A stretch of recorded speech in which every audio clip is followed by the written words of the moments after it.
नमस्कार दोस्तों, आइए बात करते हैं हम इस वीडियो में नाट्य की उत्पत्ति के संबंध में। नाट्य की उत्पत्ति के संबंध में जो पाश्चात्य सिद्धांत और भारतीय सिद्धांत हैं, इन विषयों पर हम यहाँ पे मुख्य रूप से चर्चा करने वाले हैं। तो आइए पहले बात करते हैं भारतीय सिद्धांत क्या है नाट्य की उत्पत्ति के संबंध में। मुख्य रूप से दो ही सिद्धांत जो है समीचीन प्रतिभासित होते हैं नाट्य की उत्पत्ति के संबंध में। एक तो ये कि जो नाट्यशास्त्र के फर्स्ट चैप्टर में जो प्रतिपादित है वो, और दूसरा जो पाश्चात्य विद्वान जो हैं मैक्स मोलर, सिल्वा लेवी इत्यादि जो हैं उनके द्वारा जो प्रतिपादित है वो वैदिक सूक्त जो है यम यमी संवाद सूक्त, शर्मापणि संवाद सूक्त इत्यादि जो हैं नदी विस्मित्र सूक्त हैं, इनसे संबंधित जो है वो यहाँ इन सूक्तों के आधार पे, इन सूक्तों से जो है नाट्य की उत्पत्ति को स्वीकार करते हैं। तो पहले हम जो नाट्यशास्त्र के फर्स्ट चैप्टर में जो प्रतिपादित है उससे आपको मैं अवगत करा दूं कि वो सिद्धांत क्या है। तो आइए बात करते हैं।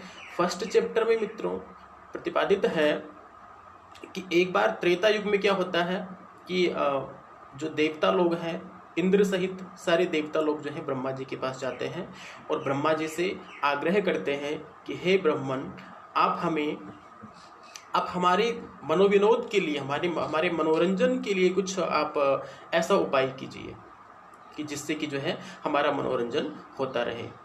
एक तो ये, और दूसरी बात ये थी कि देवताओं का ये जो आग्रह था उसका एक आधार ये भी था कि जो वेदों का जो श्रवण करते थे वो केवल ब्राह्मण, क्षत्रिय और वैश्य ही कर पाते थे। शूद्रों को जो है हमारी संस्कृति में जो है उस समय वेदों का श्रवण करने की जो है आज्ञा नहीं थी। तो इसलिए उन देवताओं का ये कहना था कि आप एक ऐसा पंचम वेद का निर्माण कीजिए जो है सबके लिए, चारों प्रकार के वर्णों के लिए जो लाभदायक हो सके, और दूसरा हमारा उससे क्या हो सके, मनोरंजन हो सके। तो हम बात करते हैं। तो उसमें ब्रह्मा जी ने कहा कि ठीक है, हम ऐसा कुछ करते हैं। ये कहकर जो है वहाँ से देवता लोग ब्रह्मा जी से आग्रह करके वहाँ से देवता लोग चले गए। तो फिर क्या होता है कि ब्रह्मा जी कुछ समय बाद वो इस नाट्यशास्त्र का निर्माण करते हैं और वो वेदों के आधार पर ही जो है इस नाट्यशास्त्र का निर्माण करते हैं। फर्स्ट चैप्टर में एक कारिका आती है कि जग्राह पाठ्यम ऋग्वेदात सामभिहो गीतमेव च अभिनयान यजुर्वेदाद अभिनयान रसान अथर्वणाद अपि। इस प्रकार से कि ऋग्वेद से जो है उन्होंने पाठ्य लिया, जो संवाद जो है वो ऋग्वेद से लिया है, और जो गीत संगीत इत्यादि विषय हैं वो उन्होंने सामवेद से लिए हैं, और जो अभिनय संबंधित जो विषय है वो उन्होंने यजुर्वेद से लिया है, और जो रस है, जो कि प्राण है नाटक का, जो कि एक दृश्य काव्य का जो प्राण है, आत्मा है जो, वो उन्होंने जो है अथर्ववेद से स्वीकार करके इस पंचम वेद नाट्यशास्त्र का उन्होंने निर्माण किया। और उसके बाद उन्होंने फिर देवताओं को बुलाया कि आपने हमसे जो आग्रह किया था हमने इसका निर्माण कर दिया है, अब आप इसका क्या करवाइए, अब आप इसका जो है प्रयोग करवाइए, अब आप इसका मंचन करवाइए। तो ये बात सुनकर फिर देवता लोग कहते हैं कि हे ब्रह्मन,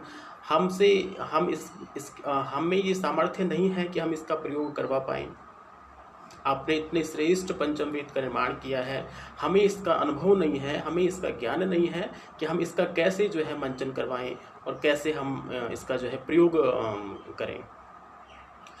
आप ही जो है, आप किसी ऋषि मुनि को आमंत्रित कीजिए इसका प्रयोग करवाने के लिए, क्योंकि वही जो है इस महान विशाल जो नाट्यशास्त्र है इसका प्रयोग करने में जो है कोई ऋषि मुनि ही समर्थ हो सकता है।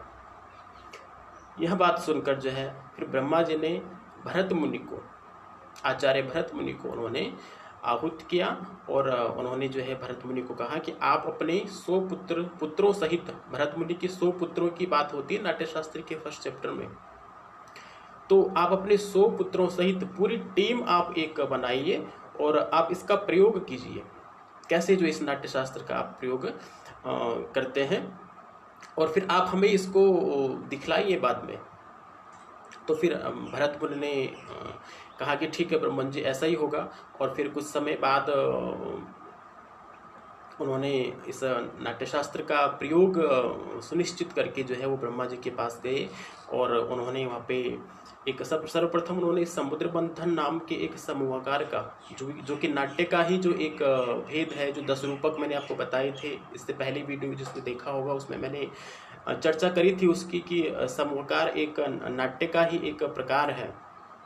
तो समुद्र मंथन नाम के समूहाकार का उन्होंने ब्रह्मा जी के सन्मुख प्रयोग किया था। उसके बाद जो है शिव के सन्मुख जाकर उन्होंने जो है त्रिपुरदाह नाम के एक डिम का जो है प्रयोग किया था। डिम भी है, क्या है, नाट्य का ही प्रभेद है, जो 10 रूपकों के अंतर्गत जो समाविष्ट है। समूहाकार, डिम, इह मृगांक विद्या प्रश्न मित्र रूपकाणी 10, ये जो 10 रूपक हैं इनमें से जो है समूहाकार और डिम भी है। तो समुद्र मंथन नाम के समूहाकार का उन्होंने ब्रह्मा जी के सन्मुख प्रयोग किया था, प्रस्तुति दी थी उसकी, और फिर शिव जी के सन्मुख जाकर उन्होंने जो है त्रिपुरदाह नाम के डिम नाट्य का जो है उन्होंने वहाँ पे उसकी प्रस्तुति दी थी। तो इस प्रकार से ब्रह्मा जी ने और शिव जी ने और शिव ने और सभी देवताओं ने जो है भरत मुनि की जो है अत्यंत प्रशंसा करी कि आपने इसका इतना अच्छा जो है इसका प्रयोग करवाया है, जो कि जो है समस्त लोक में सभी देवी देवताओं के लिए और सभी दैत्यों के लिए भी और सभी मनुष्यों के लिए जो है ये क्या होने वाला है, भविष्य में बहुत लाभदायक होने वाला है। ठीक है, तो ये तो हो गया। अच्छा, और उसमें जो कि इसका प्रयोग करवाना कहाँ है भाई, ये नाटक तो उन्होंने बना लिया है, नाट्य का तो उन्होंने निर्माण कर लिया है, लेकिन इसका प्रयोग करना कहाँ है, कहाँ इसका मंचन करवाना है। जैसे कि आजकल फिल्में होती हैं, फिल्में सिनेमाघरों में दिखाई जाती है, उसी प्रकार से उन्होंने उस नाट्य का निर्माण तो कर लिया था, लेकिन इसका मंचन कहाँ करवाना है, इसके लिए जो है एक बहुत बड़ी जो है एक ये समस्या थी उनके सम्मुख। अब इसका क्या किया जाए, तो फिर उसके लिए उन्होंने फिर ब्रह्मा जी से ही आह्वान किया कि आप ही कुछ कीजिए। फिर ब्रह्मा जी ने जो है विश्वकर्मा नाम का एक वास्तुकार थे, जो देवताओं के त्रेता युग में देवताओं के एक बहुत विख्यात प्रसिद्ध जो है वास्तुकार थे, आर्किटेक्ट थे। उनके द्वारा उन्होंने जो है प्रेक्षागृह का निर्माण करने के लिए उनसे जो है बात कही कि आप जो है प्रेक्षागृह का निर्माण कीजिए, और जिसमें कि जो है हम इन नाट्यों का हम जो है प्रयोग दिखला सकें इन देवताओं को और दैत्यों को और सभी को। तो फिर विश्वकर्मा ने जो है प्रेक्षागृहों का निर्माण करके जो है उसमें उसका मंचन करवाया है, नाट्यों का मंचन करवाया है।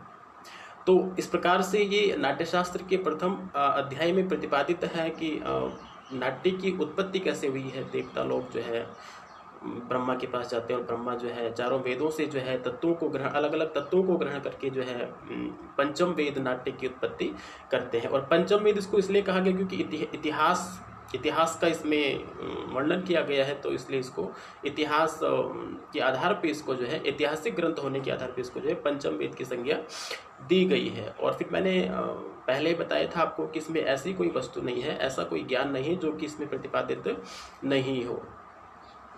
ठीक है, तो इस प्रकार से जो है। और फिर एक दूसरा प्रश्न आया कि जब दैत्यों ने क्या किया कि फिर जब इसका मंचन करवाने लगे, प्रयोग करवाने लगे प्रेक्षागृहों में, तो दैत्यों ने जो है बड़ा विध्वंस मचाया कि हे ब्रह्मन, आप तो सभी के पिता हैं, हमारे दैत्यों के भी पिता है और देवताओं के भी पिता है, तो फिर आपने देवताओं के लिए बनाया है, हमारे लिए नहीं है, हमारे लिए तो आपने कुछ भी नहीं किया है। तो फिर ब्रह्मा जी स्वयं कहते हैं कि नहीं, ऐसी बात नहीं है, ये सभी के लिए है, दैत्यों के लिए भी है और देवताओं के लिए भी है, और भविष्य में ये सब मनुष्यों के लिए भी बहुत ज़्यादा उपयोगी सिद्ध होने वाला है। तो इसी बात पे वो एक वहाँ पे कारिका बताते हैं कि दुखार्ता नाम श्रमार्ता नाम शोकार्ता नाम तपस्वी नाम विश्रांति जननम लोके नाट्यम एतद भविष्यति, कि ये उन सभी व्यक्तियों के लिए है जो दुखार्ता नाम, दुख से जो आर्त होंगे, दुखी होंगे जो, और श्रम से जो थके हुए जो होंगे, ठीक है, और जो शोक से जो युक्त होंगे, उन सभी का मनोविनोद करने के लिए, मनोरंजन करने के लिए इस नाट्य का निर्माण मैंने किया है। इसीलिए इसका प्रभाव आज भी जो है हमारे नाट्यों में, हमारी जो फिल्में हैं उनमें देखा जाता है। कैसे कि आपने अधिकतर देखा होगा कि लव स्टोरी ज़्यादा बनाई जाती है।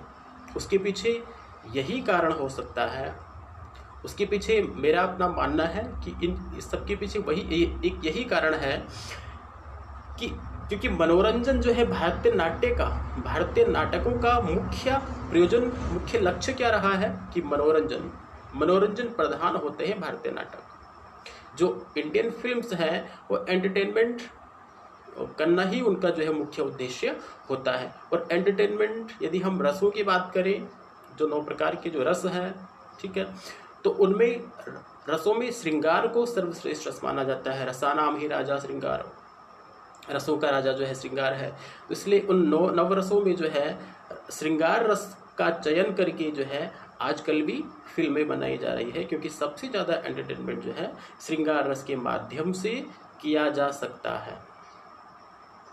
यद्यपि सभी रसों के द्वारा किया जा सकता है, वीर रस के द्वारा किया जा सकता है, लेकिन ये एक परंपरा चल रही है कि सभी रसों में जो है श्रृंगार रस को श्रेष्ठ माना है आचार्यों ने। इसलिए जो है इसका कहीं ना कहीं मेरे को लगता है कि फिल्मों में भी इसका देखा जा सकता है। ठीक है, और फिर इस पे विस्तृत चर्चा हम अगले वीडियो में करेंगे।